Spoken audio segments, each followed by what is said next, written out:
Very good afternoon to all of students. कैसे हैं आप सभी लोग? मैं उम्मीद करता हूँ आप सभी लोग अच्छे होंगे, टॉपिक्स आपको अच्छे समझ आ रहे हैं, आप सभी लोग रिप्लाई कर रहे हैं, वीडियोस को थोड़ा सा अच्छे से वॉच करेंगे। और आज की जो क्लास है वो थोड़ी सी इंटरेस्टिंग होने वाली है, क्योंकि आज की क्लास में प्रीवियस यानी क्लास 11th का भी कुछ कंसेप्ट इस्तेमाल होने वाला है। तो देखते हैं कि आज की क्लास में हम लोग क्या कर सकते हैं, क्या सीख सकते हैं। फिलहाल कल की क्लास में हम लोगों ने क्वेश्चन नंबर 4 डिस्कस किया था।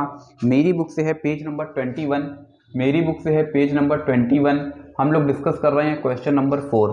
बुक रन कराई जा रही है एनसीईआरटी टेक्स्ट बुक बच्चा कौन सी रन कराई जा रही है? NCERT text book. चलिए देखते हैं कि जरा क्या हो सकता है। इसका हाफ पार्ट कल मैंने बता दिया था। अभी आज की क्लास में हम डिस्कस करेंगे इसका जो रेस्ट पार्ट है। वो कहा जा रहा है F x equals to 4x+3 6x-4। अब बच्चा यहाँ से दो तीन चीजें हम लोग क्लियर करने की कोशिश करेंगे। जैसे कि अगर कहा जाता है इनवर्टिबल फंक्शन, ठीक है। अब इनवर्टिबल फंक्शन का मतलब क्या है कि जो भी मैपिंग 1 और ऑन टू की कंडीशन को होल्ड करेगी वही जाएगी इनवर्टिबल मैपिंग में। अब यहां से एक सवाल उठता है कि आखिरकार 1 ऑन टू ही क्यों? इस सवाल का जवाब ढूंढने की कोशिश करते हैं। हमने बच्चा इस ब्लॉक को कंसीडर किया, एक ये ब्लॉक रहा, एक ये ब्लॉक रहा। सपोज करो यहाँ पर 3 एलिमेंट्स हैं ए बी सी, यहाँ पर 3 एलिमेंट्स हैं डी ई एफ। ये मैपिंग बच्चा एफ रन कराई जा रही है। 1 ऑन टू का मतलब ये हुआ कि ये डी से कनेक्ट है, बी से कनेक्ट है, सी एफ से कनेक्ट है। अब ये देखो यहाँ के 3 एलिमेंट्स यहाँ के 3 एलिमेंट्स से कनेक्ट है, यानी हम इधर से इधर जा सकते हैं, इधर से इधर जा सकते हैं। जबकि इसी जगह पर एक दूसरी मैपिंग हम होल्ड कराने की कोशिश करते हैं। एक ये रहा और एक ये रहा। सपोज करो हमने कहा ए बी सी, यहाँ पर डी ई, ए डी से कनेक्ट है ये और ये। अब समझो अगर हम इस तरफ से इस तरफ, देखो इस तरफ से इस तरफ ये फंक्शन होगा, क्योंकि फंक्शन में मैंने आपसे कहा था कि दो ऑब्जेक्ट का एक इमेज हो सकता है, मगर एक ऑब्जेक्ट के दो डिफरेंट टाइप ऑफ इमेजेस नहीं हो सकते हैं। जब भी हम रिवर्स मैपिंग की बात करते हैं तो रिवर्स मैपिंग का मतलब ये होता है कि इस तरफ जो भी पोर्शन है वो जो रेंज था वो एक्चुअली अब डोमेन में बदल रहा है। इसका मतलब ये होगा कि अगर हम एफ इनवर्स की बात करते हैं तो एफ इनवर्स के अकॉर्डिंग ये जो मैपिंग है ये कुछ इस तरह से देखने को मिलेगी। यहाँ डी, यहाँ ई, यहाँ एफ, और यहाँ पर बचे हुए पार्ट जो भी हैं ए बी सी। अब यहाँ से डी के दो इमेजेस बन रहे हैं। अब जब यहाँ से डी के दो इमेजेस बन रहे हैं तो आप मुझे बताओ क्या ये मैपिंग पॉसिबल है? क्या इस तरीके से कुछ हो सकता है?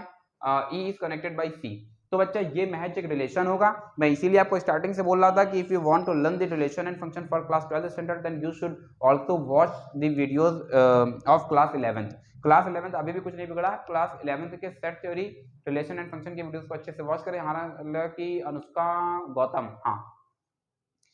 गौतम ने वहां के कुछ वीडियोस को वॉच भी किया है और साथ ही साथ वहां पर रिप्लाई भी किया। तो डेफिनेटली अभी आपको कॉन्फिडेंस लेवल खुद समझ में आ रहा होगा कि चीजें किस तरीके से बदल रही हैं और किस तरीके से आप चीजों को कॉम्प्रीहेंड कर पा रहे हैं। चलिए आगे समझने की कोशिश करते हैं। तो ये कुछ सर्टेन कंडीशंस होती हैं। अब देखो जैसे कि इस मैपिंग की बात करते हैं, मैपिंग 1 नहीं है, ये मैपिंग मैनी 1 ऑन 2 है। तो मैनी 1 ऑन 2 क्या इन्वर्टिबल है? देखो नहीं है, क्योंकि यहाँ पर एक ऑब्जेक्ट के दो इमेजेस हैं। ये मैपिंग 1 ऑन 2 है, इसलिए ये इन्वर्टिबल है, क्योंकि इधर से इधर जाए या इधर से इधर जाए हमेशा फंक्शन की डेफिनेशन को होल्ड करेंगे। सेम प्रोसेस बच्चा अगर हम मैनी 1 की बात करते हैं तो मैनी 1 में भी यही बात अप्लाई हो जाएगी। तो हमने यहाँ से ले लिया डी ई एफ और ए बी, ए और बी। अब देखो क्या ये मैपिंग जो है ये बच्चा ये 1 इंटू मैपिंग है। ये कौन सी मैपिंग है? 1 इंटू मैपिंग है। अब इस 1 इंटू मैपिंग में अगर हम, ये तो अभी फंक्शन है, लेकिन इसी को अगर हम रिवर्स करके देखते हैं तो इस सिचुएशन में आप मुझे बताओ, अगर हम इसको रिवर्स करके देखते हैं तो इस सिचुएशन में यहाँ तुम्हें देखने को मिलेगा डी ई एफ ए और सी, यानी D is connected by A and B is connected by C. D B B, ये बी होगा। हाँ बच्चा अब देखो यहाँ पर क्या है, एम्प्टी, एक एलिमेंट एम्प्टी हो गया। मैंने आपको बताया था कि रिलेशन में क्या होता है, रिलेशन में जो रिलेशन का जो डोमेन होता है वो सेट ए का एक सबसेट भी हो सकता है। जबकि जब भी हम फंक्शन की बात करते हैं तो ऐसा कभी नहीं होगा, यानी सेट ए ही एक्चुअली डोमेन होगा। यहाँ पर देखो एक एलिमेंट बच गया है। अब यहाँ पर क्या हो रहा है कि यहाँ पर एक्चुअली इसके अंदर एक सबसेट तैयार हो रहा है, यानी ये किस कैटेगरी में जा रहा है? रिलेशन की कैटेगरी में जा रहा है। तो मुझे लगता है कि अभी ये एरो डायग्राम के थ्रू आप इजीली समझ पा रहे हैं कि आखिरकार किस कंडीशन में फंक्शन होल्ड करेगा, किस कंडीशन में फंक्शन होल्ड नहीं करेगा। चलिए हम लोग समझने की कोशिश करते हैं कि कहा जा रहा है कि क्या ये मैपिंग इन्वर्टिबल है। तो अगर हमें ये पता करना है कि मैपिंग इन्वर्टिबल है या नहीं है तो हम ये चेक करेंगे मैपिंग 1 ऑन 2 है या नहीं है। चलिए क्लास की शुरुआत करते हैं 1 से। हालांकि याद रखना जितने मैपिंग बाइलिनियर होते हैं वो हमेशा 1 की कंडीशन को होल्ड करती हैं, फिर भी आपके लेवल पे इसको प्रूफ ही किया जाएगा। f इज 1 हाँ बच्चा इस सिचुएशन में क्या होगा, लेट किया x1 x2 बिलोंग्स टू कोई भी एक सेट आपको मेंशन किया जाएगा। देखिए क्वेश्चन में कुछ नहीं दिया गया, तो मतलब क्वेश्चन में रियल नंबर आर की बात की जा रही है। हालांकि क्वेश्चन नंबर 4 में कल मैंने ये क्वेश्चन पूछा था कि x does not equals to 2/3, what is the meaning of it. अब ये मत बताने लगना कि x 2/3 के बराबर नहीं है, या फिर x does not equal to 2/3। मैं इसका इंटरप्रिटेशन जानना चाहता हूँ, इसकी व्याख्या क्या है। फिलहाल x1 x2 belongs to r, तो यहाँ से आपको पता चलेगा fx1 यानी 4x1 प्लस 3/6x1 माइनस 4। फिर बच्चा इसी सीरीज में अगर हम आगे देखते हैं तो हमें देखने को मिलता है fx2, यहाँ से आपको देखने को मिलेगा 4x2 प्लस 3/6x2 माइनस 4। हमने यहाँ से बच्चा अडॉप्ट किया now fx1 equals to fx2। इस सिचुएशन में हमें देखने को मिलता है this implies that 4x1 plus 3/6x1 minus 4। फिर यहाँ से देखो 4x2 प्लस 3/6x2 माइनस 4। यहाँ से क्या होगा बच्चा, क्रॉस मल्टीप्लाई होगा 4x1 प्लस 3 और 6x2 minus 4 equals to 4x2 plus 3 और यहाँ से आपको देखने को मिलेगा 6x1 माइनस 4। क्या इतनी बात समझ पाए? यहाँ से बच्चा सिंप्लीफाई कर लेते हैं, 6 4 जा 24 x1 x2, यहाँ से प्लस का 18 x2, यहाँ से minus 16 x1 minus 12 equals to यहाँ से 24 x1 x2, यहाँ से प्लस का 18 x1, यहाँ से माइनस का 16 x2 और यहाँ से माइनस का 12। क्या इतनी बात समझ पाए? क्या इतनी बात समझ पाए? आगे बच्चा देखो समझने की कोशिश करेंगे और फिर समझते हैं कि हम लोग क्या सीख सकते हैं और क्या समझ सकते हैं। हालांकि अब ये एक्सरसाइज बच्चा मेरे लिए है नहीं, ये सब आप ही के लिए है, क्योंकि 1 1 ये सब चीजें आप सीख करके आते। देखो ये इस पोर्शन को कैंसिल कर देगा, इसी के साथ में 12 से ये 12 यहाँ से कैंसिल हो जाता है, जो बच जाता है उसको समझने की कोशिश करते हैं। कहा जा रहा है 18x1 x2 minus 16x1 equals to 18x1 sorry x2 है बच्चा, x1 नहीं है, 18x2 है यहाँ पर।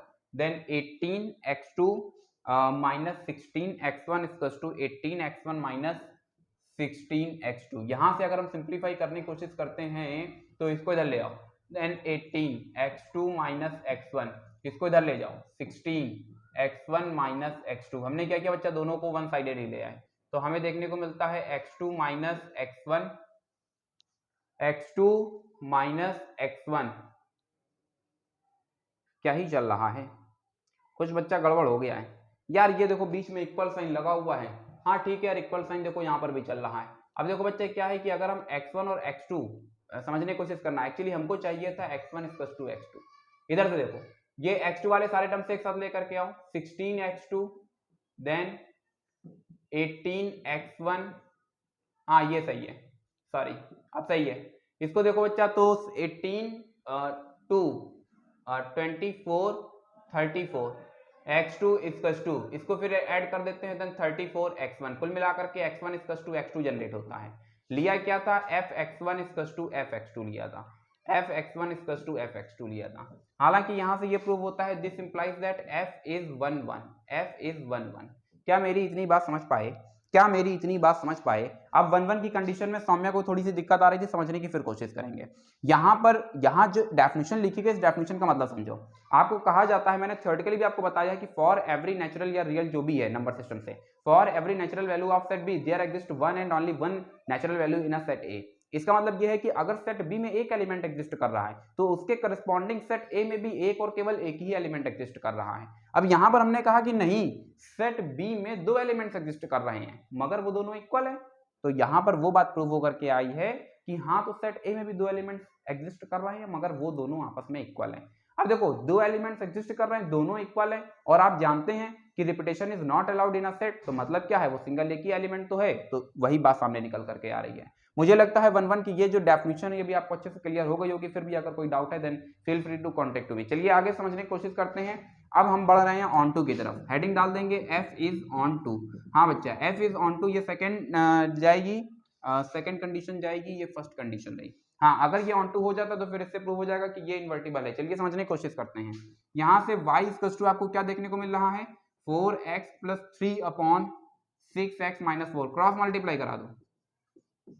y equals to after then 4x plus 3, थोड़ा और बेहतर तरीके से 4xy minus 4y 4x plus 3। बच्चा एक काम करना है, y वाले सारे टर्म से एक साथ ले लेंगे, इसको इधर ले आओ, then 6xy minus 4x equal to 4y plus 3। थोड़ा और बेहतर तरीके से देखते हैं। तो यहाँ से जब x को हमने कॉमन कर लिया then 6y minus 4x equal to 6y minus 4x equal to 4y plus 3। Then x equal to आपको देखने को मिलता है 4y plus 3 upon 6y minus 4। कुल मिलाकर के अगर यहाँ पर हम देखते हैं कि ये इसको हम कौन कौन सी वैल्यूज दे सकते हैं, तो आप जानते हो कि डिनोमिनेटर कहाँ पर 0 हो रहा है, तो डिनोमिनेटर 0 हो रहा है 2/3 पर। कहाँ पर 0 हो रहा है 2/3 पर। इसका मतलब ये होगा कि अगर हम सेट R की बात करते हैं तो सॉरी रेंज की बात करते हैं, तो रेंज का मतलब होगा पूरा रियल नंबर R, बस कौन सी वैल्यू को ड्रॉप करके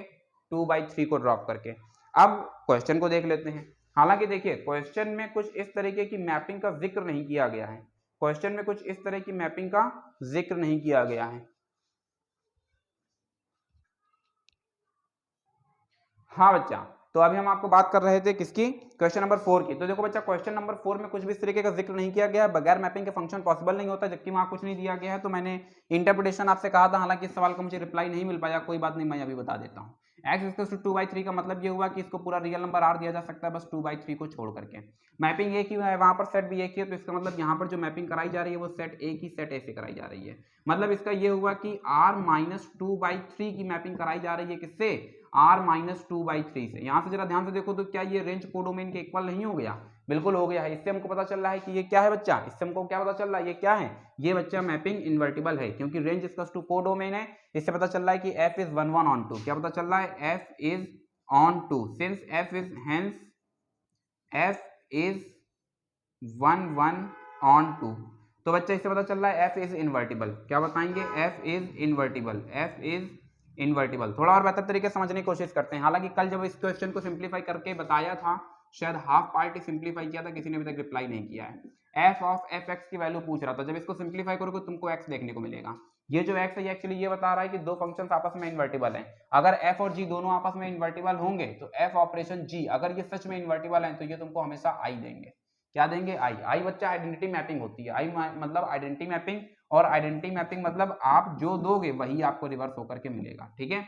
इसका मतलब ये होता है कि f और g दोनों ही एक दूसरे के क्या हैं, इन्वर्टिबल हैं। तो इस तरीके से बता सकते थे, यानी कल जहां पर ड्रॉप किया था वहां से भी क्लियर किया जा सकता था। तो फिलहाल मैं उम्मीद करता हूं कि इतना पोर्शन आपको बेहतर तरह से समझ आ गया है। चलिए आगे समझने की कोशिश करते हैं और देखते हैं कि हम लोग क्या सीख सकते हैं। चीजें बच्चा एकदम आसान है। अब देखो कहीं पर भी अगर आता है कि ये मैपिंग इन्वर्टिबल है, तो ये मैंने पूरा प्रोसेस तुमको सॉल्व करके दिखा दिया है। ये इन्वर्टिबल किस तरह से होगा, और इन्वर्टिबल के लिए हमारे पास दो तरीके की कंडीशंस जन्म ले चुकी हैं। एक कंडीशन जिसमें कि हम प्रूव करते हैं 1 1 ऑन 2, और दूसरी कंडीशन ये जो डेफिनेशन यहाँ पर दी गई है, यानी f ऑफ f इनवर्स, ठीक है। अभी बता देते हैं, अभी बताते हैं, जिससे कि अभी आपको क्लियर हो जाएगा। चलिए समझने की कोशिश करते हैं और फिर देखते हैं कि क्या हो सकता है। तो mapping f is invertible, f is invertible if, ठीक है। दो तीन केसेस हैं इफ, क्या दो तीन कंडीशन है हमारे पास। पहली कंडीशन, अगर ये बाइजेक्टिव है, क्या कहा, अगर ये बाइजेक्टिव मैपिंग है तो इन्वर्टिबल होगी। इसी के साथ में केस नंबर 2 में हम क्या बताते हैं कि अगर ये मैपिंग सच में इन्वर्टिबल है तो यहाँ से f of f inverse equals to i मिलेगा, या फिर f inverse of f equals to i मिलेगा। अब इस डेफिनेशन का मतलब बच्चा ये होता है कि अगर सच में f इन्वर्टिबल है तो f और उसका इन्वर्टिबल मिल करके तुमको हमेशा आइडेंटिटी देगा। इसी चीज को हम लोग कुछ इस तरीके से बताते हैं कंप्रेस करके कि अगर f और g, क्या कहा, if f and g both are inverse of each other, क्या कहा, if f and g both are inverse of each other than, तो बच्चा ये कंडीशन तब भी होल्ड कर जाएगी। मींस i याद रखेंगे, i बच्चा यहाँ पर क्या सेंस है, i का आइडेंटिटी मैपिंग से है, IDENTITY identity mapping. Identity mapping कौन सी होती है बच्चा, आइडेंटिटी मैपिंग आप याद रखेंगे fx इक्वल्स टू x, ये आइडेंटिटी मैपिंग है, इसको हमेशा i से रिप्रेजेंट करते हैं, तो इसकी definition ix equals to x बन जाती है। मैं उम्मीद करता हूँ कि चीजें आपको बेहतर तरह से समझ आ रही हैं।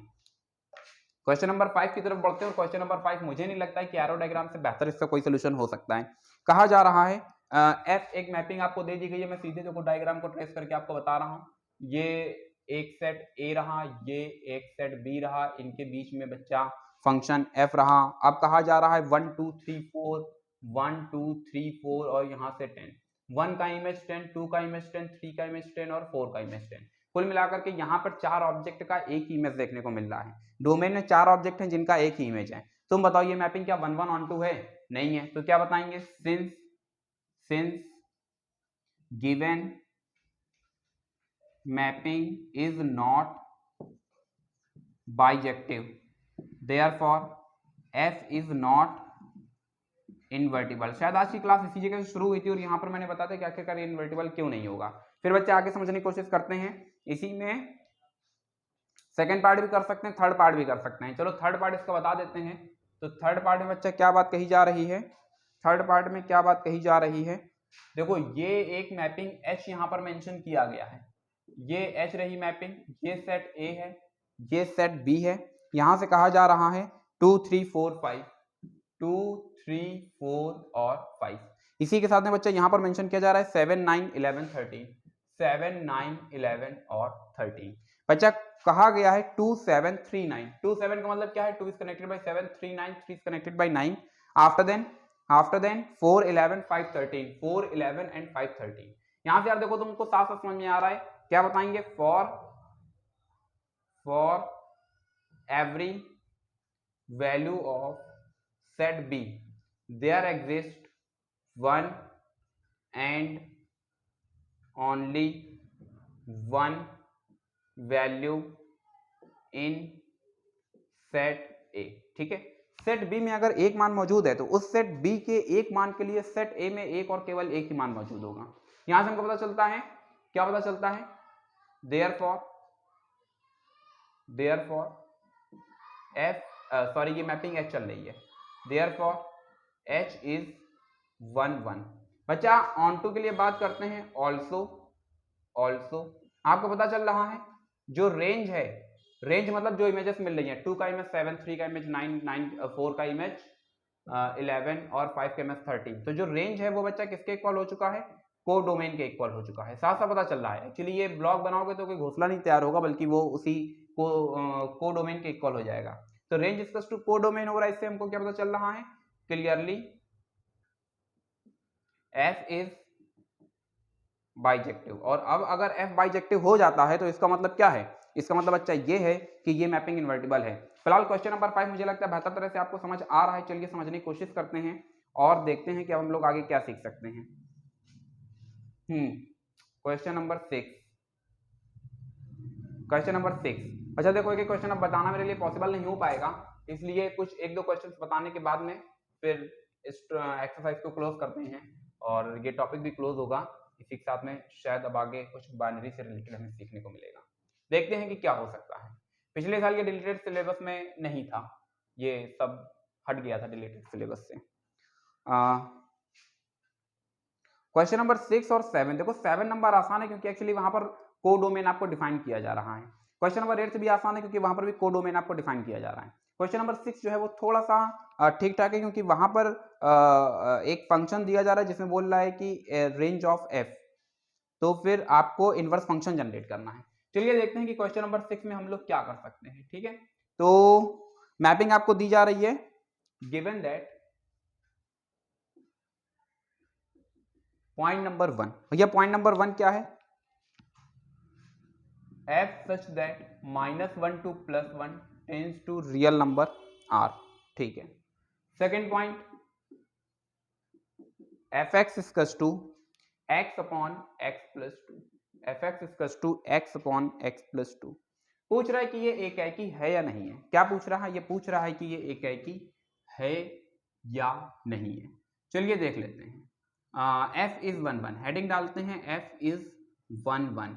भैया अगर हमसे पूछ रहा है कि ये क्या बोलते हैं मैपिंग इन्वर्टिबल है या नहीं है, हाँ क्या पूछ रहा है, ये पूछ रहा है वेदर द मैपिंग इज 1 1 और not, whether the mapping is 1 1 और नॉट। 1 1 को ही भैया एकाएकी बोलते हैं। कुछ हिंदी भाषी छात्र छात्राएं भी अपने साथ हैं तो उनको भी साथ में ले करके चलेंगे, तो ये एकाएकी है। ठीक है, तो पूछ रहा है कि क्या मैपिंग जो है वो 1 1 है या नहीं है।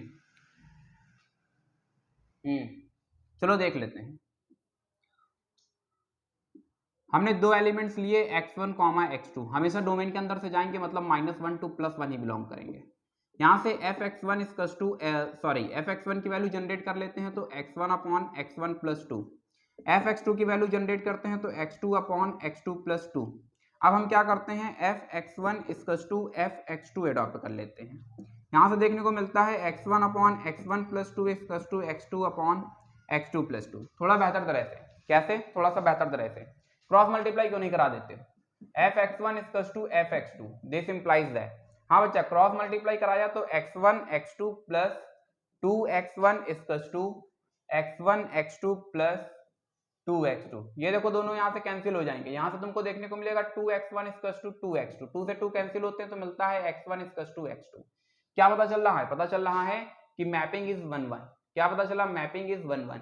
This implies that f is 1 1। चलिए भैया आगे समझने की कोशिश करते हैं नेक्स्ट पार्ट इसी का, जिसमें कहा जा रहा है, कह रहा है इफ, अगर मैपिंग जो है, अगर मैपिंग ये कराई जा रही है रेंज ऑफ f, ठीक है, अगर मैपिंग ये है तो फिर पूछ रहा है कि इसका इन्वर्टिबल क्या होगा। इसका मतलब समझो बच्चा क्या है, हम रेंज निकालेंगे और जो रेंज आएगा वही एक्चुअली कोडोमेन है। देखो रेंज ऑफ f का मतलब ही यही है कि वो कोडोमेन है। अब अगर उसने ये बात दे दी हो तो तुमको रेंज निकालने की जरूरत ही नहीं, क्योंकि जो भी इसकी रेंज जनरेट होगी वो एक्चुअली कोडोमेन के इक्वल ही होगी। तो बच्चा जाहिर सी बात है कि मैपिंग कैसी हो जाएगी? इन्वर्टिबल हो जाएगी। तो बताएंगे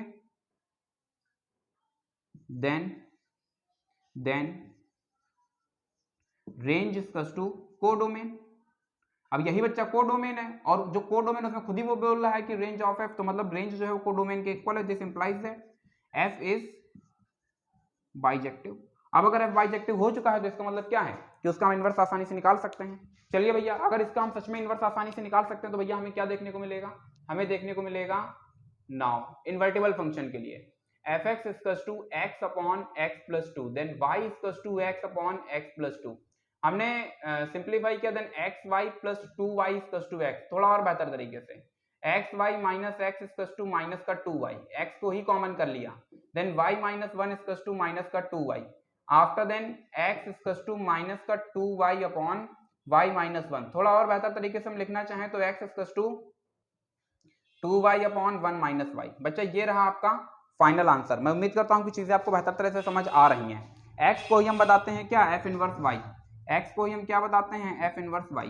तो हम चाहें तो इस x की जगह पर ये भी लिख सकते हैं। तो यहां से पता चल रहा है कि जो इन्वर्टिबल मैपिंग होगी वो 2y अपॉन 1 माइनस y के इक्वल होगी। मैं उम्मीद करता हूं कि चीजें आपको बेहतर तरह से समझ आ रही हैं। फिलहाल अभी क्या है कि आप चीजों को इजिली कॉम्प्रीहेंड कर पाएंगे। फिलहाल फटाफट नोट करेंगे और फिर देखते हैं कि क्या हो सकता है। अभी आज की क्लास में बच्चा समझ आया? अभी तक हम लोग सीख रहे थे कि how which type of mappings are invertible, तो केवल 1 1 ऑन टू प्रूफ करके हम बता देते कि हाँ ये इन्वर्टिबल है। अभी इस क्वेश्चन में क्या था कि वो कह रहा था वो इन्वर्टिबल मैपिंग भी जनरेट करो, तो वो हमने जनरेट कर दिया है। अब जैसे कि अभी हम अप टू क्वेश्चन नंबर 9 तक देखते हैं, तो उसमें देखो लिखा हुआ है कि show that f is invertible, फिर आगे वो इनवर्स फंक्शन भी जनरेट करवा रहा है। तो मुझे नहीं लगता है कि अभी कोई दिक्कत आने वाली है। अब बच्चा इसके बाद देखो क्वेश्चन नंबर 10 जो है वो एक्चुअली आपका जो है ये थ्योरम बेस्ड है। तो क्वेश्चन नंबर 10 11 12, हाँ देखो 13 आप आसानी से कर सकते हैं, 14 भी आसानी से कर सकते हैं, 10 11 12 ये दो क्वेश्चंस रहेंगे। फिलहाल आज की वीडियो थोड़ी सी लंबी हो रही है तो आज की क्लास इसी जगह से ओवर करते हैं। मिलते हैं कल की क्लास में। Thank you so much to all of you, may God bless you all.